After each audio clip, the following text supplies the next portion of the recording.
السلام علیکم دوستو، ڈاکٹر جیمز کو اسلام کی طرف لانے والی تحقیق D N A test. Florida کا ایک ڈاکٹر جیمز انسانی جسم کے ڈی این اے پر 1968 میں ایک لیبارٹری میں کام کر رہا تھا۔ وہ ایک کرسچن تھا۔ اس کی بیوی سیاہ فام تھی اور ان کے 3 بچے تھے۔ اس کے پڑوس میں ایک مسلم فیملی رہتی تھی۔ ڈاکٹر جیمز کی بیوی کا مسلم گھرانے میں آنا جانا رہتا تھا۔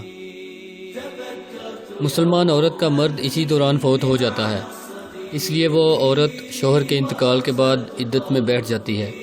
ڈاکٹر جیمز کی بیوی اپنے شوہر سے مسلمان عورت کی عدت کا ذکر اکثر گھر میں کرتی رہتی تھی کہ یہ کیسا مذہب ہے جو عورت کو 4 ماہ 10 دن تک گھر میں قید کرتا ہے۔ ڈاکٹر جیمز کو سائنسی تحقیق کا شوق ہوا اور اس نے مسلم عورتوں کی عدت کے دورانیے کی تحقیق اسلامی مطالعہ پر کی، اور اس دوران ان کے جسم میں ڈی این اے پر ریسرچ شروع کیے۔ جوں وہ تحقیق کرتا گیا، اللہ پاک اس ڈاکٹر کے عقل کے پردے کھولتا گیا۔ وہ اس نتیجے پر پہنچا کہ مسلم عورتیں دوسرے مذاہب کی عورتوں سے عدت کی وجہ سے بھی پاک باز رہتی ہیں۔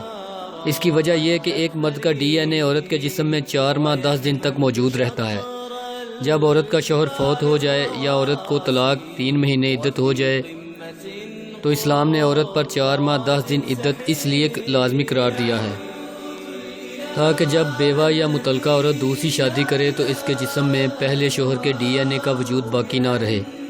جو مطلقہ یا بیوہ عورت 4 ماہ 10 دن کی عدت کے اندر دوسرے مرد سے شادی کر لیتی ہے وہ پاک باز نہیں ہوتی، کیونکہ اس کے جسم میں پہلے شوہر کا ڈی این اے موجود ہوتا ہے، جو کہ عدت کے اندر شادی کرنے والی مطلقہ یا بیوہ عورت کے دوسرے شوہر سے پیدا ہونے والی اولاد میں ٹرانسفر ہو جاتا ہے، جس کی اسلام میں انتہائی ممانعت بیان کی گئی ہے۔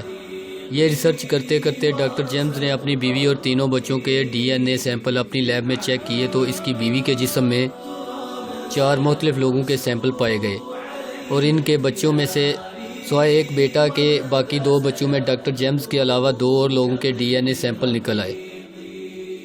ڈاکٹر جیمز نے اپنے ایک بیٹا جس میں فقط ڈاکٹر اور اس کی بیوی کا ڈی این اے پایا گیا تھا اس کو اپنے پاس رکھا، اور بیوی کے ساتھ 2 بچوں کو چھوڑ کر مسلمان ہو گیا اور کینیڈا جا کر ایک مسلم عورت سے شادی کر لی۔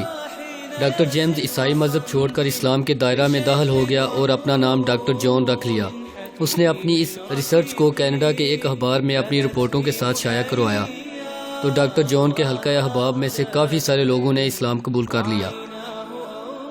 یورپ میں ڈی این اے پر سائنسی تحقیق 1960 کے عشرے میں شروع کی گئی تھی، جبکہ مذہب اسلام میں صدیوں پہلے عدت کی بنا پر انسانی ڈی این اے کی طرف اشارہ دیا گیا ہے۔